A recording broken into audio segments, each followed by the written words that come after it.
আসসালামু আলাইকুম লেক্সম্যাক্স কমিউনিটি। আশা করি সবাই ভালো আছেন। আজকের ভিডিওতে আমরা পেপাল সম্পর্কে একটি সম্পূর্ণ ধারণা দেওয়ার চেষ্টা করব। যদিও পেপাল সম্পর্কে বিভিন্ন পেজ ও ইউটিউব চ্যানেলে মাঝে মধ্যেই বলা হয়, তবুও এখানে সম্পূর্ণ বিষয়গুলো তুলে ধরা হয় না।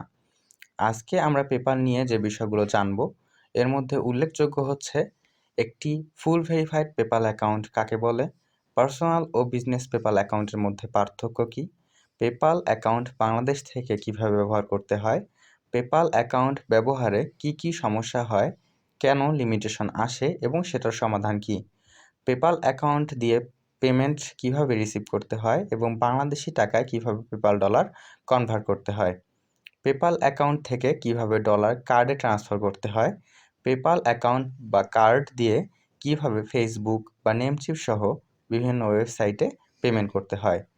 যাদের বিজনেস ভলিউম মান্থলি $1000 উপরে বা অনেক হাই, তাদের জন্য এই পেপাল অ্যাকাউন্টটি কার্যকরী কিনা এবং এলএলসি পেপাল অ্যাকাউন্ট কাকে বলে।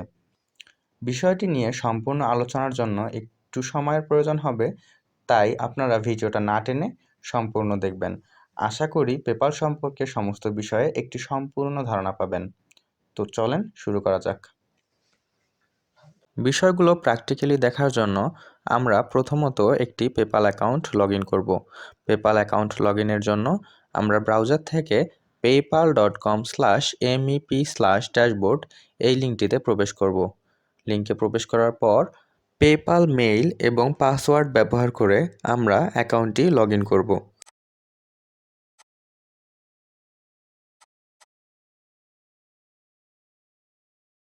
অ্যাকাউন্ট লগ ইন হয়ে গেলে আমরা প্রথম যে বিষয়টি জানব সেটি হচ্ছে যে একটি ফুল ভেরিফাইড পেপাল অ্যাকাউন্ট কাকে বলে।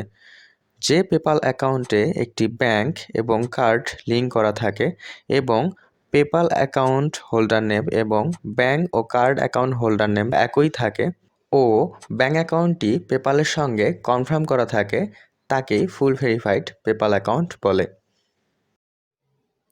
এ পর্যায়ে আমরা জানব পার্সোনাল ও বিজনেস পেপাল অ্যাকাউন্ট এর মধ্যে পার্থক্য। পার্সোনাল পেপাল অ্যাকাউন্টে আমরা যে ফিচার্সগুলো পাবো এগুলো হচ্ছে পার্সোনাল পেমেন্টগুলো সেন্ড এবং রিসিভ করতে পারবো, খুব সহজে অনলাইন পেমেন্ট, বিল পে বা সাবস্ক্রিপশনের ফি দিতে পারবো এবং আমরা মাঝে মধ্যে পার্সোনাল পেপালে সার্ভিস ডলারও রিসিভ করতে পারবো। তবে পার্সোনাল পেপালে সার্ভিস ডলার 600 এর উপরে রিসিভ করলে ট্যাক্স ডকুমেন্ট প্রোভাইড করতে হতে পারে, যে প্রসেসটি বাংলাদেশ থেকে একটু ঝামেলার।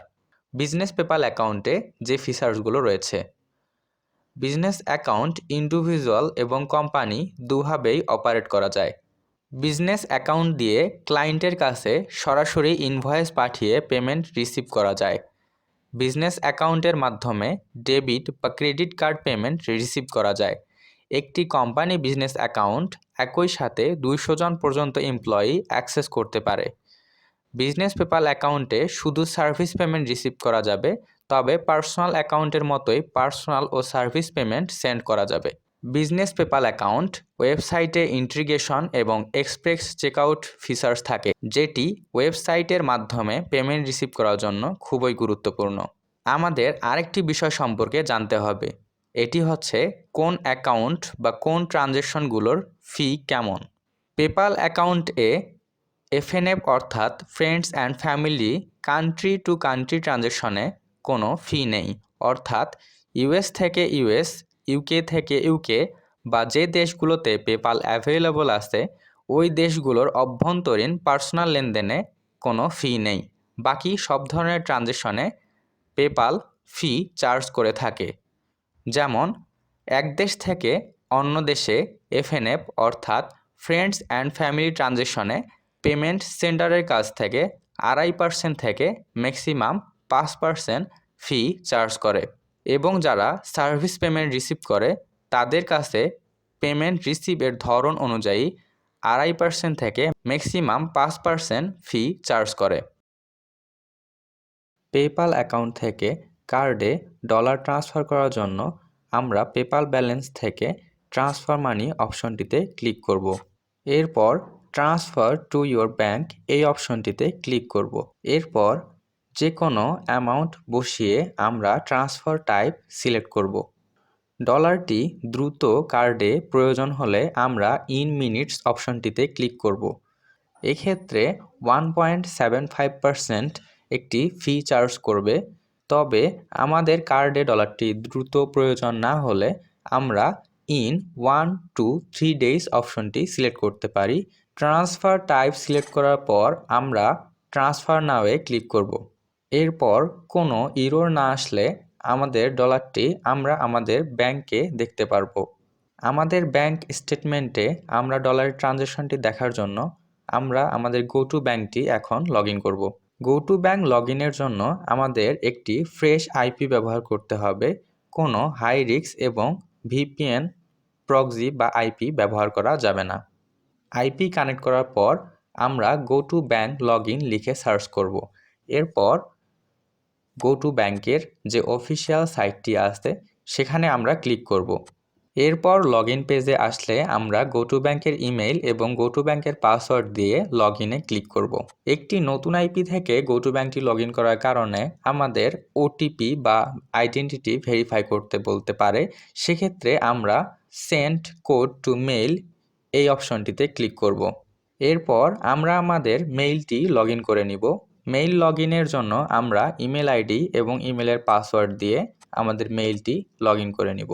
মেইল লগ ইন হয়ে গেলে আমরা আমাদের ভেরিফিকেশন কোডটি কপি করব এবং পুনরায় আমরা আমাদের গো টু ব্যাংকের ওয়েবসাইটের লগ ইন পেজে চলে যাব। ব্যাংক লগ ইন হয়ে গেলে আমরা আমাদের পেপাল থেকে ট্রান্সফার করা অ্যামাউন্টটি এখানে দেখতে পারবো। এখন জানবো পেপাল পেমেন্ট রিসিভের জন্য কোন অ্যাকাউন্টটি কার জন্য ভালো, পেপাল অ্যাকাউন্ট বাংলাদেশ থেকে ব্যবহারে কি কি সমস্যা হয়, কেন লিমিটেশন আসে এবং সেটার সমাধান কি। আমরা যারা সরাসরি ক্লায়েন্ট বা মার্কেট প্লেস থেকে ডলার পেপালের মাধ্যমে রিসিভ করতে চাই অথবা অনলাইন পেমেন্ট করতে চাই তাদের জন্য পার্সোনাল ফুল ভেরিফাইড অ্যাকাউন্টটি আমরা রিকমেন্ড করে থাকি। কারণ পার্সোনাল পেপাল অ্যাকাউন্টের মাধ্যমে ক্লায়েন্টের কাছ থেকে এফএনএফ বা ফ্রেন্ডস অ্যান্ড ফ্যামিলি এবং সার্ভিসে ডলার রিসিভ করার অপশন থাকে, কিন্তু বিজনেস পেপালে শুধু সার্ভিস ডলার রিসিভ করা যায়। আমরা কেন সার্ভিস ডলার এড়িয়ে চলতে বলছি তার একটি উল্লেখযোগ্য কারণ হচ্ছে আমরা যখন সার্ভিসে ডলার রিসিভ করব তখন পেপাল আমাদের কাছে একটা ফি কাটবে এবং সবথেকে ঝামেলার বিষয় যেটি তা হলো পেপাল আমাদের কাছে সার্ভিস ডলার রিসিভের প্রেক্ষিতে আমরা কি সার্ভিস প্রোভাইড করতেছি, সার্ভিসটি কিভাবে ডেলিভারি করতেছি বা আমরা ক্লায়েন্টকে কিসের মাধ্যমে পাচ্ছি এরকম কিছু ডকুমেন্ট চেয়ে আমাদের পেপাল অ্যাকাউন্টটি টেম্পোরারি লিমিট করে দিবে। যদিও টেম্পোরারি লিমিটের সময় photo ID, bank statement, address verification চেয়ে থাকে, এসব বিষয় আমরা 100% প্রিন্টেড ডকুমেন্ট প্রোভাইড করে থাকি। তবুও প্রত্যেক ব্যক্তির ইন্ডিভিজুয়াল যে ট্রানজ্যাকশনগুলো থাকে এটির প্রুফ বা ডকুমেন্ট আমাদের পক্ষে দেয়া সম্ভব হয় না। আমাদের কাস্টমার এক্সপিরিয়েন্স অনুযায়ী এটি ঠিকভাবে প্রোভাইড না করার কারণে 60% পেপাল অ্যাকাউন্ট পার্মানেন্ট লিমিট করে দেয়। সেক্ষেত্রে 120 দিনের জন্য পেপালে থাকা যে কোনো অ্যামাউন্টের ফান্ড পেপাল লক করে রাখে এবং 120 দিন পর সেই ফান্ড উইথড্র করার জন্য পেপাল থেকে মেইল করে বলা হয়। এফএনএফ বা ফ্রেন্ডস অ্যান্ড ফ্যামিলি ট্রানজ্যাকশনের জন্য এরকম কোনো জটিল ডকুমেন্ট পেপালকে প্রোভাইড করতে হয় না। এজন্যই আমরা পার্সোনাল ফুল ভেরিফাইড পেপাল অ্যাকাউন্টের মাধ্যমে এফএনএফ বা ফ্রেন্ডস অ্যান্ড ফ্যামিলি ট্রানজ্যাকশনগুলো রিসিভ করার জন্য বলে থাকি। তাহলে এখন আপনার প্রশ্ন হতে পারে, আমরা কি বিজনেস পেপাল অ্যাকাউন্ট ব্যবহার করতে পারবো না? জি, অবশ্যই পারবেন, তবে সেক্ষেত্রে ট্রানজ্যাকশনের বিষয়ে যথেষ্ট অথেন্টিক ডকুমেন্ট রাখতে হবে। যেমন ফিজিক্যাল প্রোডাক্ট বিক্রির প্রেক্ষিতে পেমেন্ট রিসিভ করে থাকলে ট্র্যাকিং নম্বর রাখতে হবে।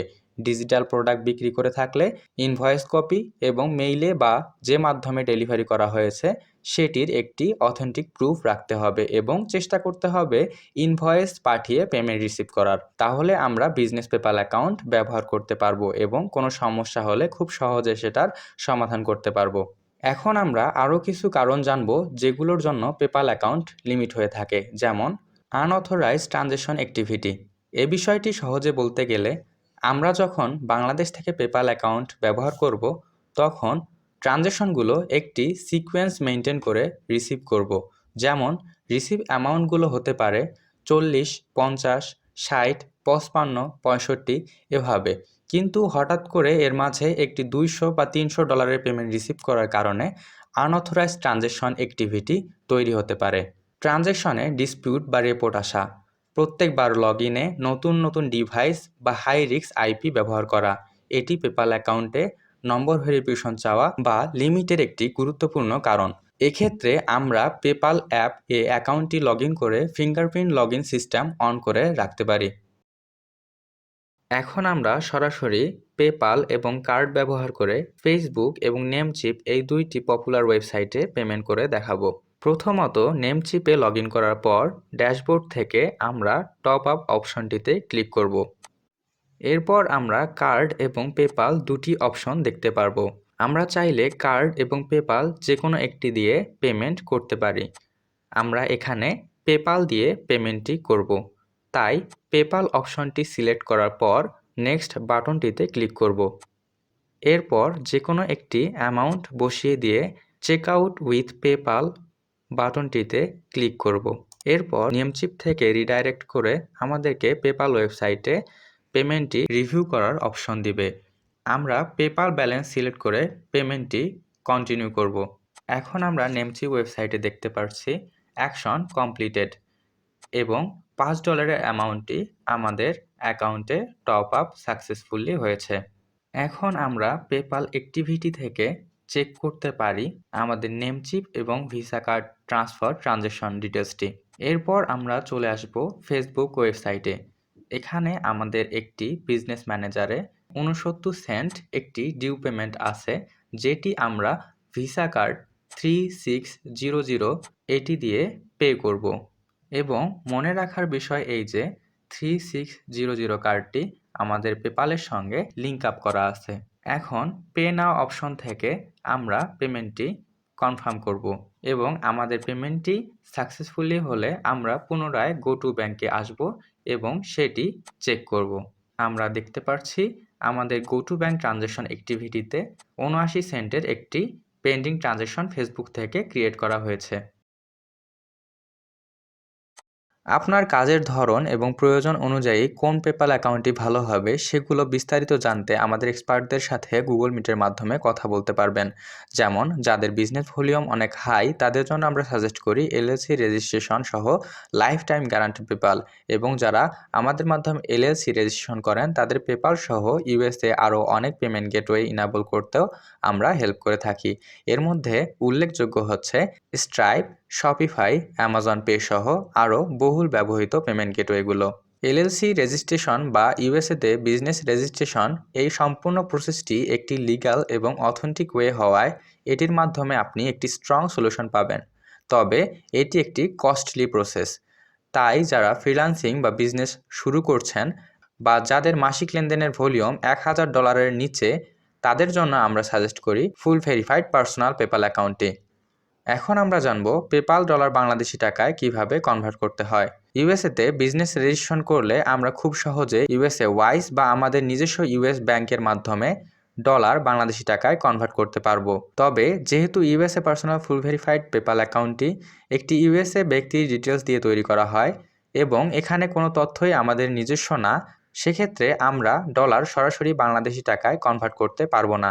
এক্ষেত্রে আমরা যেটা করতে পারি, বাংলাদেশি টাকায় পেপাল ডলার কনভার্ট করার জন্য আপনি আপনার পরিচিত কারো কাছে পেপাল ডলার সেন্ড করার মাধ্যমে বিক্রি করে বাংলাদেশি টাকা সংগ্রহ করতে পারেন, অথবা আপনি চাইলে আমাদের কাছেও পেপাল ডলার ক্রয় বিক্রয় করতে পারেন। তবে অনলাইন লেনদেনের ক্ষেত্রে সতর্ক থাকুন এবং আপনি পেপাল ডলার সেল করতে না চাইলে বিভিন্ন ওয়েবসাইট এবং অ্যাপে পেমেন্ট করেও পেপাল ডলার ব্যবহার করতে পারেন। আপনাদের পেপাল অ্যাকাউন্ট ব্যবহারের উপর ভিত্তি করে আমরা ফুল ভেরিফাইড পেপাল অ্যাকাউন্ট প্যাকেজের সাথে রেখেছি লিমিটেশন রিমুভ করার জন্য যে কোনো ধরনের প্রিন্টেড ডকুমেন্ট সাপোর্ট সম্পূর্ণ ফ্রি। পেপাল সম্পর্কে আরও জানতে আমাদেরকে টেক্সট করুন অথবা আমাদের সাথে গুগল মিটে যুক্ত হতে পারেন। আমাদের কাছে আপনি ফ্রিল্যান্সিং রিলেটেড সব ধরনের সেবা পেয়ে থাকবেন এবং আমরা বিভিন্ন প্ল্যাটফর্মের ডলার ক্রয় বিক্রয় করতে সহায়তা করে থাকি। তাই আর দেরি না করে আমাদের সাথে যুক্ত হয়ে যান। হতে পারে এটি আপনার জীবনকে বদলাতে সাহায্য করবে। ভালো থাকবেন, সুস্থ থাকবেন, আমাদের জন্য দোয়া করবেন এবং লেক্সম্যাক্স টিমের পাশেই থাকবেন। আসসালামু আলাইকুম।